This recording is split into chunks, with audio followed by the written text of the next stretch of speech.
Okay, ngayon. Para sa quiz 2, number 2, sa problem solving, given sa atin na ito, ang graph ng x of t daw ay ito. Tapos meron ding given function na y of t is dirac of t plus 3 minus dirac of t minus 3. Ito yung magiging graph niya. This is at point -3 and at point 3. Okay? Pinapahanap sa atin yung cross correlation between x of t and y of t. Ngayon, kung sinabi cross correlation, kailangan nagmamatter yung order na sinabi yung dalawang functions pala. Kung sinabing between x of t and y of t, kailangan ang hahanapin natin is r of xy. Meaning, si y ang gagalawin natin, x will remain stationary. Ngayon, ito, si y daw, ang isi-shift natin by tau units to the left of the graph. Ito na yung pinaka magiging graph natin. Note na si x of t nandun pa rin sa original position niya sa Cartesian plane. Tapos si y of t naman nandun sa far left, mag-uumpisa siya sa far left side ng Cartesian plane. Tau units from the origin. Okay? Ngayon, magkakaroon lang tayo ng cross correlation if merong dalawang functions na nag-overlap. Meaning, dapat ito, si tau plus 3, didikit sa -1. Kailangan hanapin natin yung value ng tau na yun para si tau plus 3 didikit kay -1. So, ano ba yun?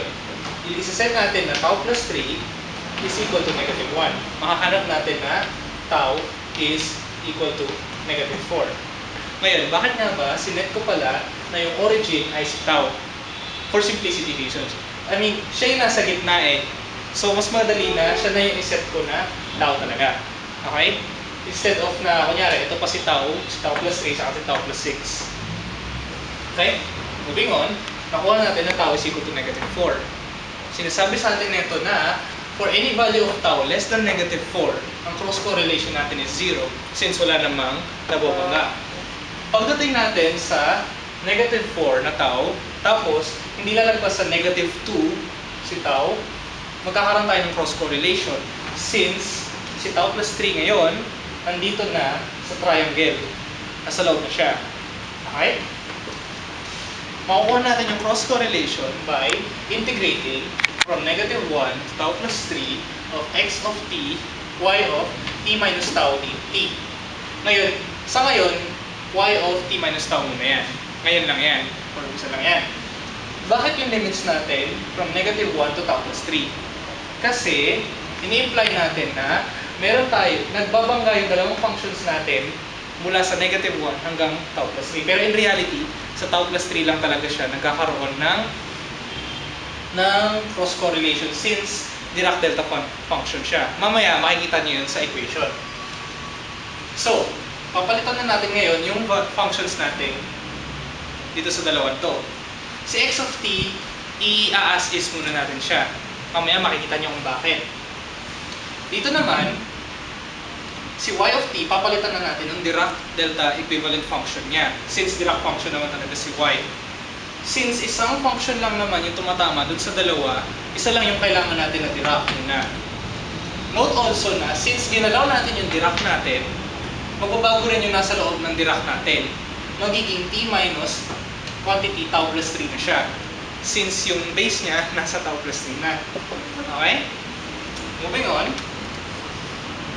Itong integration na to, nagkakaroon lang ng value nagkakaroon lang ng value actually at t is equal to tau plus 3. Bakit? Dahil si Dirac delta function ay meron lang value sa iisang point. Tapos infinity pa siya dun sa point na yon. Any other point, 0 siya. Dahil din pababa siya, pag in-integrate natin itong buong to, ang makukuha natin na integral ng Dirac delta function is -1 since pababa nga siya. Okay? Tapos, since dito lang siya merong value, it means to say na si x of t rin ay mai-integrate lamang natin with respect to this value, tau plus 3. So, ang pinaka-integral talaga ng buong ito is negative x of tau plus 3. Bakit ulit?